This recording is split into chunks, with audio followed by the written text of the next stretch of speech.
Ladies and gents, welcome to my unboxing slash review of the Kotobukiya 1/6 scale Superman for Tomorrow statue ArtFX series. Amazing looking box. I'm very happy with how well the box is built. As you can see, there's a little picture of the statue itself, and of course this is a statue, so there are no poses except for this one. This is based off of the Superman for Tomorrow comic book run. Hopefully you guys enjoy this review, as this is going to be a very in-depth review on what I think of the statue and everything. So without further ado, we're going to go ahead and get into the actual review of what is inside the box. I hope you enjoy. Alright, so opening the actual box, you find out inside that there is a little kind of a display picture that you could set the statue up inside if you so please. And of course you also get this huge dynamic stand. I really enjoy this symbol, because this is actually kind of one of the tattoos that I have, which is this symbol with some barbed wire across. So I really do enjoy the black, yellow, and kind of red of this actual display stand. And then of course it is very big, and it'll definitely display your figure nicely.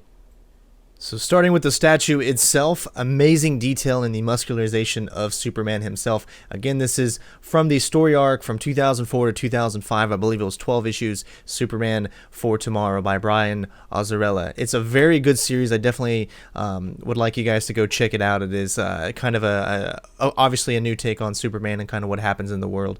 But as you can see, the statue just has such amazing detail located all over it, all of the muscular definition of Superman himself, the boots, everything just looks spot on as far as the actual series itself, Superman for Tomorrow. And of course, I actually do prefer this Superman who has his underwear on the outside. I don't know, just call me kind of old-fashioned or whatever, kind of what I grew up to. But as you can see, the detail on the cape is just absolutely amazing. All the articulation, the head sculpt, everything is just perfect. Now, one thing I can tell you is that you can definitely notice a little bit of that kind of Asian influence-y in the model kind of face itself, but you got that classic curl as well. But it is definitely a good representation of how Superman looked in Superman for Tomorrow. Alright, so here's the statue itself if you just want to kind of get a glimpse of it without, maybe you don't want to display it with that kind of a background.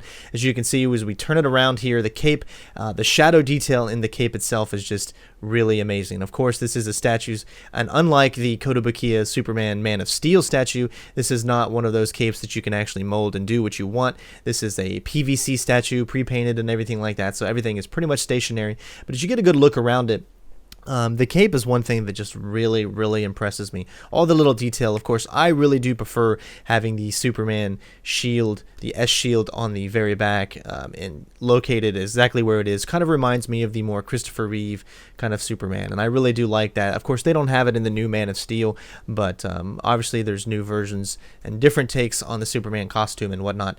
But I really do like the articulation and just everything involved. It's nice and shiny when you have it in some great light. As you can see, the shadows and the detail of the cape is just really amazing. I mean, I'm just blown away of how well constructed, thought out, and just big this statue actually is. The hand detail is also simply just amazing. And as you look again at the face, it's just, oh, it's so awesome just to look at it. The blue eyes, Superman has always had blue eyes. It's just really great. It's a nice iconic kind of pose, ready to kind of go into battle, like don't mess with me or you're gonna get hurt, you know, that kind of a pose. And of course the little curl is awesome as well. So I really have nothing bad to say about this statue. I love the indentions in the face. I love just the kind of the muscularity. Superman is supposed to be this he's not human, you know, he doesn't need to work out. He's just amazingly built, and it's just amazing how the detail and the replica of Superman for Tomorrow is presented here in this statue itself. And of course the S shield is raised, kind of his chest is out, so it's got that kind of above feeling. And of course the hands are just amazing detail on the hands. And of course you can see the nails, you can see the it's just, I mean, you really kind of feel that fist is closed and pumped when you're looking at the way that the hands are actually built. And of course the costume, the way it just kind of flows into the hands, it just really feels everything is well put together. And one of the other cool things that I really like is if you want to display it next to some good lighting, as you can see just the amazing detail on the the shadow here. I really love that kind of little shadow that's going on. I think it's really amazing. So what I'm going to do now is I'm going to show you kind of a scale replica of a couple of other statues and action figures that I have, so you can just get the kind of size that this figure portrays.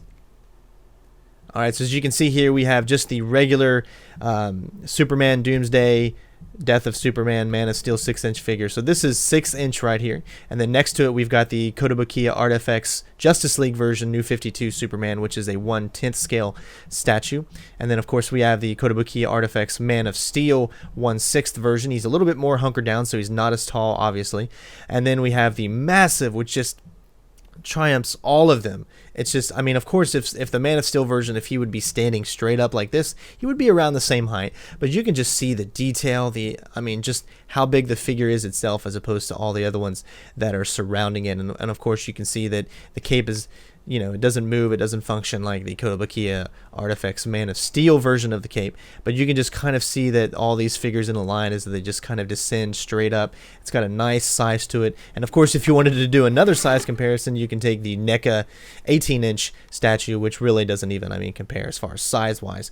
But I'm still going to have to say that the ArtFX Superman for tomorrow is definitely more well-constructed than, say, the NECA. I think they put so much time into the actual perfect kind of color of the costume and everything that goes inside what a Superman statue should be, if something that you just want to go into your room and just look at, something that's just going to be like, hey, this is just simply amazing, the detail, everything, all the fine art and all that. I'm just so well pleased with it. And of course, Kotobukiya, everything that they have been doing so far that I've purchased has just been absolutely amazing. As you can see, these are the 3 Kotobukiya ArtFX statues here, and I've got all of the other Justice League coming, so I will be doing a review of all of the Kotobukiya ArtFX New 52 Justice League statues, so that's going to be really cool to get into. But there you go, ladies and gentlemen, that is a review of the Kotobukiya ArtFX Superman for tomorrow PVC statue. And of course, if you want to get another size comparison, there's that 31-inch guy, which doesn't even really compare. So hopefully you guys liked the review. Don't forget to comment, rate, subscribe, and we will see you on the next video. Peace out, bitches.